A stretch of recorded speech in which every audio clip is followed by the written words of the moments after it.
बढ़ते हैं। भीलवाड़ा सांसद दामोदर अग्रवाल ने आम जागरूकता नागरिक की तरह एसआईआर का फॉर्म भरकर विशेष गहन पुनरीक्षण में अपना मतदाता के तौर पर परिगणना प्रपत्र भरकर बीएलओ को सौंपा। सांसद अग्रवाल ने आज अपने परिवार सहित एसआईआर फॉर्म भरकर आम जनता से आह्वान भी किया कि विशेष गहन पुनरीक्षण में अपना मत सुरक्षित रखने के लिए प्रपत्र भरकर बिलों को प्रस्तुत करें और निर्वाचन आयोग की भावना के अनुरूप मतदाता सूची के शुद्धिकरण में अपना अमूल्य सहयोग प्रदान करें। निर्वाचन आयोग भारत ने एसआईआर प्रक्रिया प्रारंभ की है। इसमें सभी मतदाताओं को उनके नामांकन के लिए, उनके मतदाता बनने के लिए पुनः फार्म नए प्रारूप में भरने हैं। इसके माध्यम से कई फिक्टिशियस मतदाता, डबलिंग मतदाताओं को बाहर करने का काम चुनाव आयोग द्वारा बिहार में किया गया है। वहां पर आधार से लिंक होने के कारण कई मतदाता जो अनेक स्थानों पर अपने नामांकन को दर्ज कराए थे वो बाहर हुए हैं। एसआईआर स्पेशल इंटेंसिव रिवीजन के कारण मृतक मतदाताओं के नाम हटाने की प्रक्रिया चल रही है और इसी के साथ चाहे पाकिस्तानी हो, चाहे बांग्लादेशी हो, चाहे रोहिंग्या हो, चाहे ऐसे नागरिक हों जो पहले मतदाता बन गए पर उनकी भारतीय नागरिकता प्रूव्ड नहीं है, ऐसे भी कुछ मतदाता हो सकते हैं, उनको भी निर्वाचन आयोग बाहर रखना चाहता है ताकि सही मतदाता सूची बने।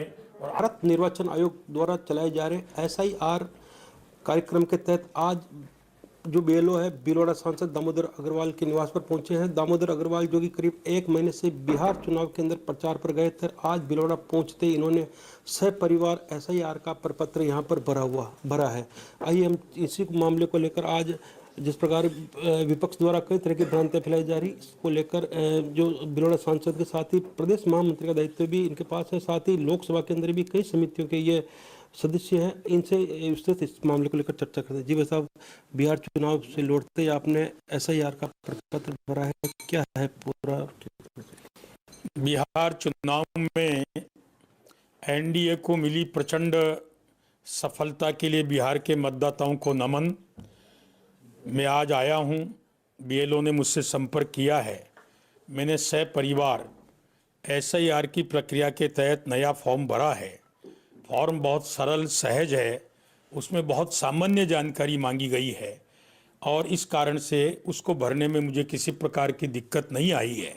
रही बात विपक्ष के आरोप प्रत्यारोप का, तो मैं इतनी बात कह सकता हूं कि विपक्ष ने ही मांग की थी। 12 चुनाव के बाद एलओपी राहुल गांधी ने सदन में जोर जोर से बोलकर कहा था कि फर्जी मतदाताओं को हटाइए और इसी कारण निर्वाचन आयोग ने, चूंकि पुनर्वीक्षण नियमित प्रक्रिया है, कोई नई बात नहीं है, लेकिन इस बार एक विशेष गहन जांच, तो जांच में वाजिब मतदाता को परेशान होने की जरूरत नहीं है।